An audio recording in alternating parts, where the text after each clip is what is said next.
அடுத்தது சற்று தெற்க வரணும். இப்போ மேலே இருக்கிற திருவித்துவ கோடு திருநாவாய் சேவிச்சுன்னுட்டோம். அடுத்தது நடுவில் திருவஞ்சிக்களம், மேற்கு பக்கம் போனீங்கன்னா திருக்காட்கரை, அதற்கு கிழக்கு போனீங்கன்னா திருமூழிக்களம். திருக்காட்களம்ங்கிறது எர்ணாகுளத்தினுடைய வாசல்லே இருக்குது. அங்கே பெரிய ஒரு பல்கலைக்கழகம் வச்சுருக்கா. அதாவது நம்ம உழவாளர்களுக்கெல்லாம் அதை படிக்கிற பெரிய பல்கலைக்கழகம் இருக்குது. அதுக்கு வாசல்லையே திருக்காட்கரை பெருமாள் இருக்கார். இன்னொரு பக்கம் திருமூழிக்களம். இப்போ முதல்ல திருக்காட்கரை அப்பனை சேவிப்போம்.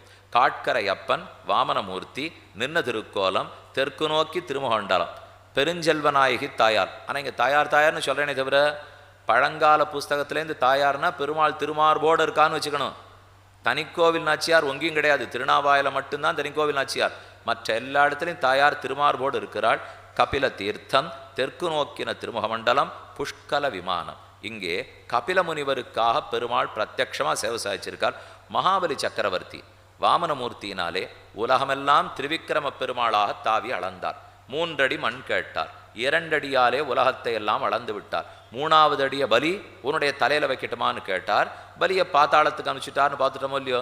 அப்புறம் மகாபலி சக்கரவர்த்தி பிரார்த்திக்கிறான், என் நாட்டு மக்களை நான் நன்னாத்தானே ஆண்டிருக்கேன், எப்போவாவது வருஷத்துக்கு ஒரு தரமானு நான் வந்து பார்த்துட்டு போகக்கூடாதா? சரி, ஆவணி மாதத்து திருவோணத்தின் போது வந்து பார். அதான் ஓணம் பண்டிகை. ஓணம் பண்டிகைன்னுட்டு அந்த ஊர் முழுக்க, கேரளம் முழுக்க பிரசித்தம் இல்லையோ, அந்த ஊர் இந்த ஊர் தான். திருக்காட்கரையில் தான் மகாபலி சக்கரவர்த்திக்கு பெருமாள் அனுகிரகித்து ஓணம் பண்டிகை தொடங்கி நடந்து வருவதே அந்த ஊரில் தான். அது ஒரு சரித்திரம் ஞாபகத்தில் கொள்க. இன்னொரு ஆச்சரியமான சரித்திரம், கபிலர் தபஸ் பண்ணினார் வாமனமூர்த்தியை சேவிக்கணுங்கிறதுக்காக. கபிலர் விடத்தில் தவம் புரிந்து உலக இன்பத்தை எல்லாம் குறைத்து பெருமானையே சேவிக்க வேணும் என்பதற்காகவே பிரார்த்தனை. இருக்கட்டும், மோட்சம் போகணும்னு கூட கேட்கலாம். ஆனால் வாமனமூர்த்தியை சேவிக்கணும்னு அவருக்கு ஆசை. பெருமாள் வாமனராகவே கபிலாச்சாரியருக்காகத்தான் இங்கே காட்சி கொடுத்தான்னு சொல்லுவார்கள். இன்னொரு சரித்திரம் இருக்குது, முக்கியமான சரித்திரம், கேரளத்திலேயே தெரிஞ்சது. நேந்திரம்பழம், நேந்திரம்பழம்னு சொல்லுவோம் இல்லையோ, கேரளத்துக்குன்னு இருக்கிற பழம். அது நேந்திரம்பழமே இல்லை, நேத்திர பழம். நேத்திரன்னா கண்ணு, அது நேத்திர பழம். ஆனால் அது என்னமோ மருவி இப்போ நேந்திரம்பழம்னு வந்திருக்கு. அந்த நேத்திர பழம் ஒரு தனிக்கன் அந்த ஊரில் இருந்தான். அவனுடைய வாழைக்கொலை தோப்பில் ஒன்றும் வளரவே வளராது, எதுவாக இருந்தாலும் பட்டு போயிடும்.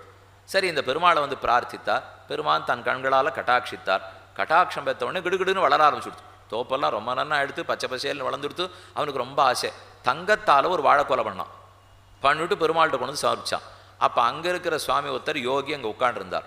நீர் பார்த்து சமர்ப்பிச்சுடும்னு கொண்டு வந்து ராஜா அந்த இடத்துல வச்சான். வச்சுட்டு போகணுட்டு அவர் தீர்த்தமாடுறதுக்கு போனார். காணும். திரும்பி வந்து பார்த்தா காணும். பக்கத்தில் இருக்கிற அர்ச்சகர் நம்பூதிரி பார்த்துட்டு இது எப்படி காணா போச்சு, இந்த யோகி தான் எடுத்துட்டார்னு ராஜாட்ட போய் புகார் பண்ணிட்டார். ராஜா விசாரிக்கிறதுக்கு வந்தா யோகிக்கு தண்டனை கிடச்சிரும் போல் இருக்கு. அவர் ரொம்ப வருத்தப்பட்டு பெருமாள்கிட்ட, நான் ஒன்றுமே தப்பு பண்ணலை, வச்சுட்டு போன்னு சொன்னேன், நான் குளிச்சுட்டு வர்றதுக்குள்ள இப்படி ஆயிடுத்தே. அதே சமயத்தில் அர்ச்சக சுவாமி உள்ள கர்ப்ப கிரகத்தை அலம்பி விடுறதுக்கு போனார். அங்கே பக்கத்தில் ஜலம் போடுறதுக்கு ஒரு வாட்டம் பெரிய பொந்து இருந்தது. இவன் கொடுத்த அந்த வாழைக்கொலை அந்த பொந்துக்குள்ளே சிக்கியிருந்தது.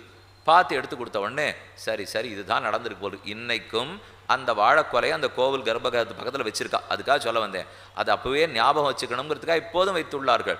நேத்திர பழம், நேந்திரம் பழம் அப்படின்னு மருவி வழங்குகிற க்ஷேத்திரம் திருக்காட்கரை அப்பன். சௌசீல்யம்ங்கிற குணத்தை ஆழ்வாருக்கு காட்டினான். நம்மாழ்வார் தன்னுடைய திருவாய்மொழியில் 9ஆம் 10 6ஆம் திருவாய்மொழியில் பாடுறார், உருகுமால் நெஞ்சம் உயிரின் பரமன்னி பெருகுமால் வேட்கையும் என் செய்கேன் திருவெல்லாம் காவிகமள் திருக்காட்கரை மருவிய மாயந்தன் மாயம் நினைதொரே. திருக்காட்கர பெருமான் ஆழ்வாரோடே தன் நிலைமையும் மீறி தாம் பகவான் இவர் தொண்டர் அப்படின்னே பார்க்கலையாம்.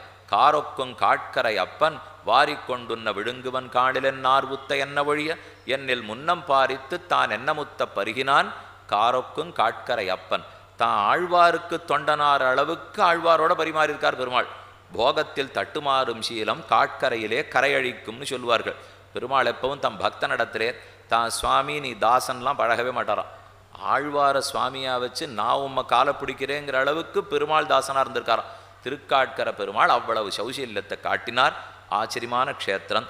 இன்னைக்கும் இங்கே ஒரு பிரம்மரக்ஷஸு வாசலில் போனோம்னா பிராகாரத்தில் பார்த்தோம்னா பிரம்மரக்ஷஸ் இருக்கும். ஏன்னா இந்த யோகி சரித்திரம் சொன்னேன்னு இல்லையோ, அந்த யோகி கோபம் ஒன்றுமே பண்ணாத நம்மளை போய் புகார் பண்ணி விட்டாளேன்னு அவரே ஒரு பிரம்மரக்ஷஸாக மாறி இந்த ஊரில் இருக்கிற எல்லாருக்கும் சமம் கொடுத்தார்.